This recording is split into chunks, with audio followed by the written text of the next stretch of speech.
Donovan Tildesley begins each day at 6 a.m. at the Arbutus Club pool.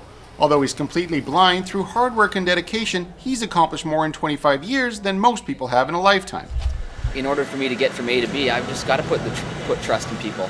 Trust for me is a huge thing, especially coming into the wall doing butterfly, and even something I struggle with. I've cut my head open a couple of times on this very wall doing that stroke. This is one of the few strokes that you don't have coverage at the top of your body with your arms.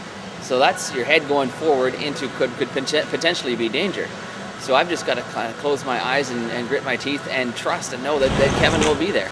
His coach, Kevin Johns, is a PhD student and Donovan's lifelong friend. Inside the pool, it's your typical swimmer and coach kind of relationship. I've got to be pretty stern with him sometimes, but outside of the pool, it's definitely more of a traditional friendship. I'm not bonking him on the head outside of the pool, that's for sure. After 2 grueling hours in the pool, Donovan's day has barely begun. He heads off to work as an insurance salesman. People say that I'm inspiring in what I do, and because I've done so many different things. For me, I don't see it that way. I'm just being me. I swim and compete because I love to do that.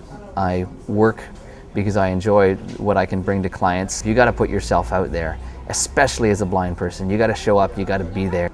As a result, more people will respect you for who you are and what you do. When you can't see or you have a disability and are unable to perform certain functions, you have to rely on others for support and for help.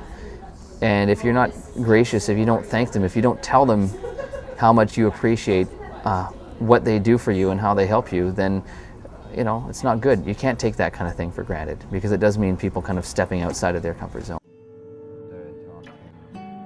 Donovan appreciates time with family and friends. In what little spare time he does have, Donovan and his best friend Adele have built a lifetime of memory. And he was being interviewed. So people described it as him being very tired. And Adele looks calm, cool, and collected, and I've just looked like I've been kicked in the groin. How do you know you look like you've been kicked in the groin? I've been told. Because you look exactly like you've been kicked in the Relationship, do I really? I don't mean this in a derogatory way towards Adele, but it's very much like the 2 boys in the kite runner, Amir and Hassan. And guess who's the Hassan? Thank you. And it's because and the reason I pointed this out is not because Adele is subservient in any way, and it's because he's just such an honorable, noble guy. And if you read the first part of the book, I can't remember the exact quote, but basically Hassan says to Amir, "I would do it 1,000 times for you, my friend." And that's the type of friend Adele is, who would risk his life for another person. So anyway, I say this offhand to Adele, "Hey, you should try skiing." Not thinking anything of it, thinking whatever, And I get this call from Adele, and he says, I'm on the hill, where are you? Yeah. I'm thinking, Adele, what are you doing here? Like, this guy's never skied before, never owned a pair of skis, and he just picks this night of all other nights to try skiing. Still, I see a lot of inspiration in him, actually.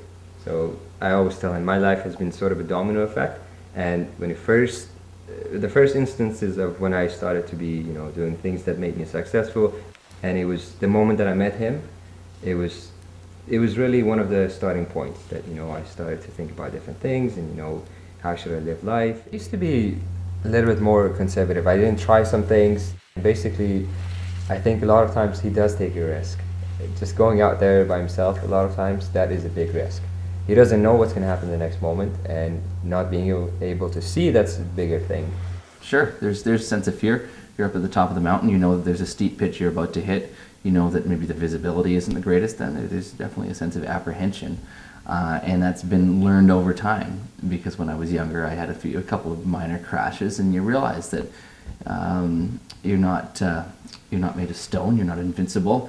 And yeah, if you get going at a certain speed, hit at a certain angle, you could hurt yourself. So you always know that in mind, but you just have to put the trust in the people that you're skiing with that that's not going to happen. As Donovan moves ahead, he'll continue to put faith in those around him, reaching for even greater achievement.